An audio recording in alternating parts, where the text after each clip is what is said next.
Powered by the Montana Television Network.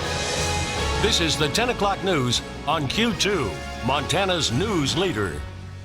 Good evening, everyone. Thanks for joining us this Thursday. I'm Janelle Slade. And I'm Russ Riesinger. A day after making his run for president official, Governor Steve Bullock now on the ground running in Iowa. Governor Bullock now faced with the challenge of trying to make his name known in a state whose early caucus could help propel an underdog into a contender. Governor Bullock making his first pitch for president at a brewery in Des Moines tonight, where he was introduced by the state's attorney general, who also gave Bullock his endorsement. Governor Bullock is one of nearly 24 Democrats seeking the party's 2020 presidential nomination. About 150 people showed up for tonight's event, including those who tell us they'd been contacted by the Bullock campaign and are shopping around for the best candidate who can beat President Donald Trump. Bullock talked about his opposition to dark money and the need to give people a fair economic shake, but he got one of his loudest cheers of the night, talking about the ultimate goal for the Democratic Party in 2020. We are here for a unifying reason. For the sake of our country, for the sake of our country's standing in the world, and for the sake of the nation that we hand off to that next generation, we're here to make sure that Donald Trump does not get reelected again. Starting tomorrow, Bullock heads out for a 7-city tour in eastern Iowa, where he'll meet with potential voters at small local events. Well, MTN chief political reporter Mike Dennison is in Iowa this week. Tonight, he shows us how the state occupies a unique place in helping America pick the next president. Hey, how's everybody doing? Since the first of this year, Democratic presidential candidates have held more than 400 individual appearances in the state. And the reason they're flooding the state? The Iowa caucuses next February, the first state presidential nominating contest in the country for 2020. But as one of Iowa's top political reporters explains, a caucus is an unusual process that requires some local knowledge and strategy. This is a caucus, it's not a primary, it's very different. So organizing matters a ton. Having staff on the ground who knows this process matters. So that's going to be really important for someone like Governor Bullock. Caucus voters show up and declare their allegiance in person next February, and organizers must know how to manage several rounds of voting during the process that evening. Bullock has some of that organization. He has staff on the ground, and he's already visited the state several times. And on Thursday, he got the endorsement of Iowa Democratic Attorney General Tom Miller. Tom Miller was known for endorsing Barack Obama really early. That gave him a lot of credibility in this state, kind of gave him a foothold here before people really knew who he was. To have him being kind of his Sherpa across Iowa really matters. Fannin Steele of the Register says the caucus is an opportunity for lesser-known candidates to do well, especially if they specialize in meeting voters one-on-one in smaller groups, like the itinerary that Bullock is embarking on this week through eastern Iowa. This is the fight of our time. It's been the fight of my career. We talked to several Bullock supporters in Iowa who echoed this strategy, saying Bullock has been effective pitching himself as a uniting force in a divided country. Reporting from Des Moines, Iowa, Mike Dennison, MTN News. Thanks, Mike. And Mike will continue on the Bullock campaign trail through Saturday. All right, we want to turn to the weather now, Bob. Some of our viewers down in Wyoming saw some storms this evening. Any more out there on the radar right now? Oh, man, the radar is loaded. Let me show it to you right now. Checking out the Doppler, you can see it was like a wall of water came out of Wyoming. We even had some severe thunderstorms over there in Bighorn County, Wyoming, out there just north of Worland tonight. So it was some big storms, and you can see we've already had some significant rain make its way in towards south central Montana, including Yellowstone County. Now, we still have a flood watch for the Shields River and also the upper Musselshell River because of all that rain that's starting to move in. And you'll notice our forecast model shows those showers will continue tonight and then eventually kind of dry up in the morning. But then another batch moves in later on Friday evening. And so scattered rain showers there. But get this, by the time Saturday morning gets here, yeah, that's snow. In the blue, that's all snow moving in here. But then we'll see some rain later on that afternoon. So rain and snow and cold temperatures just in time for the weekend and all of your great graduation parties. Back to you. All right. I guess I'll say thanks. Bummer, but thanks. Well, it's an industry that's been in Montana for more than a century, and it isn't slowing down anytime soon. Well, this year, Montana Rail Link is announcing a massive capital spending plan, the largest in the history for the railroad. In the plan, new technology that will put an added layer of safety on trains. Tonight, we give you a behind-the-scenes look at Montana Rail Link, at what lies down the tracks for the future. Here's Q2's Andrea Lutz with the state of freight in Montana. Back 100 years. Railroads were very instrumental in really forming the West.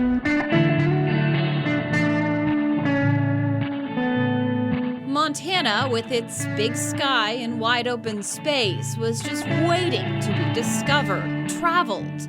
And so it began. The national parks, including Yellowstone and Glacier National Park, were formed largely in part due to the railroads. Montana, in large part, finds its history and shared history in the railroad business.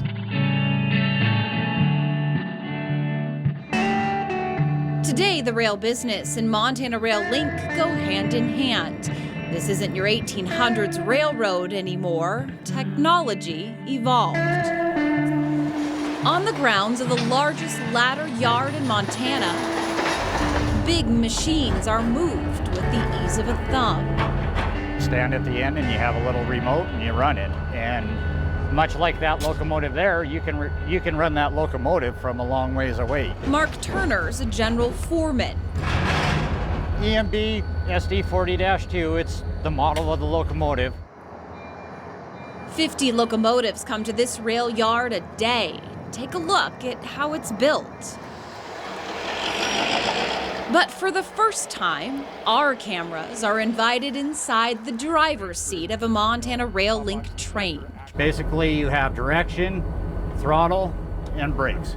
Giving us a better idea of how massive and precise the industry is. It's a lot of work and a lot of learning and a lot of time put in to become a good locomotive engineer. Running a train on a track is cost-effective and efficient. In comparison to the trucking industry, a train can haul 1 ton of freight 500 miles on a single gallon of diesel fuel. It's a lot of trains, a lot of freight. Laurel operates like a grid.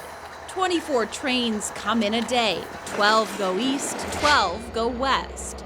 To put it mildly, there's a lot going on.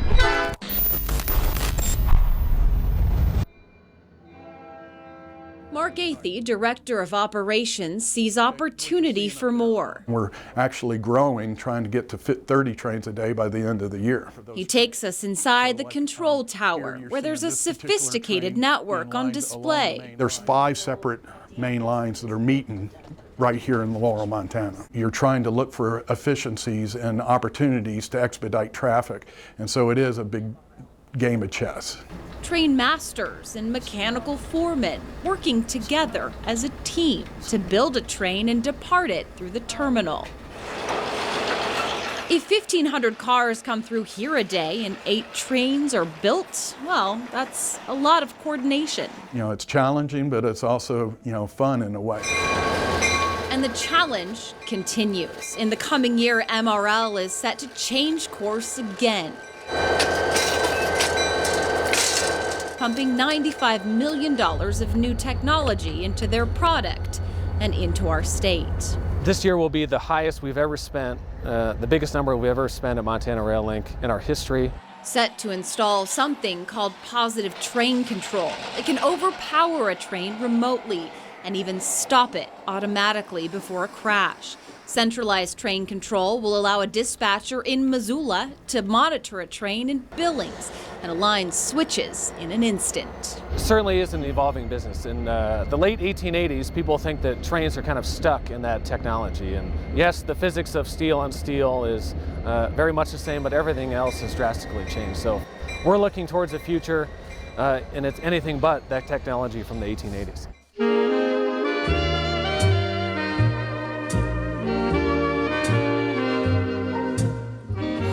Thought Montana's railroad history could also be its future.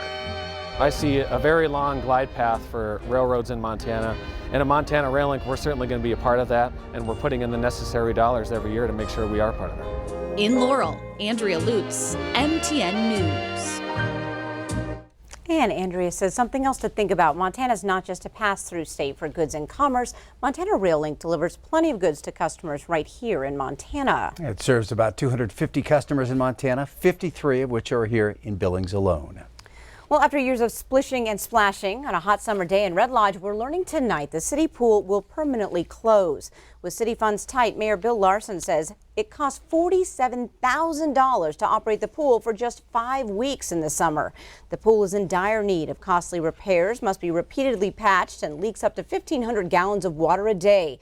Now the hope is creating a parks district to reconstruct the pool in the same location. That measure would likely go to voters next November. 2 years ago today, Broadwater County Sheriff's Deputy Mason Moore was killed while on patrol near Three Forks. This morning, friends, family, and members of law enforcement gathered at the site of where a sign was unveiled to designate the Mason Moore Memorial Highway. Lord, as we take time to honor and dedicate this spot, the spot where he gave his life for us.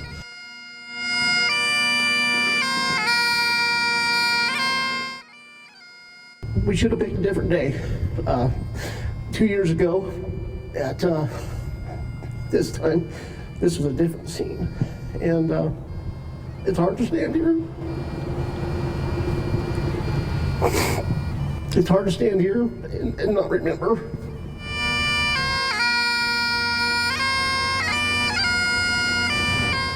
So the dedication of this highway will serve as a reminder to everyone who travels it of the service and the ultimate sacrifice Mason made protecting the citizens of Broadwater County and the state of Montana. Sheriff Meehan contacted me, asked me to sponsor this bill, House Bill 156, to dedicate this spot of remembrance. It has now been 2 years since Mason was killed here, and the man that planned his ambush still has not had to answer for his actions. That is not acceptable and is disgusting and devastating to me. I stand at the spot where my friend, my brother, gave his life to protect me, to protect us. It's not the way I want to remember Mason.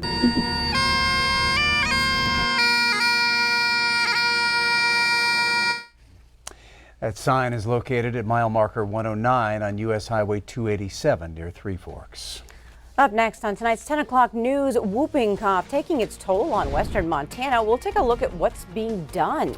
And later in sports, Leslie Spalding closes day one of the U.S. Senior Women's Open with a top 10 round. Scott shows us how close she is to the lead. You're watching MTN News with Janelle Slade and Russ Riesinger. Storm Tracker weather with Bob McGuire. And sports with Scott Breen. This is the 10 o'clock news on Q2, Montana's news leader.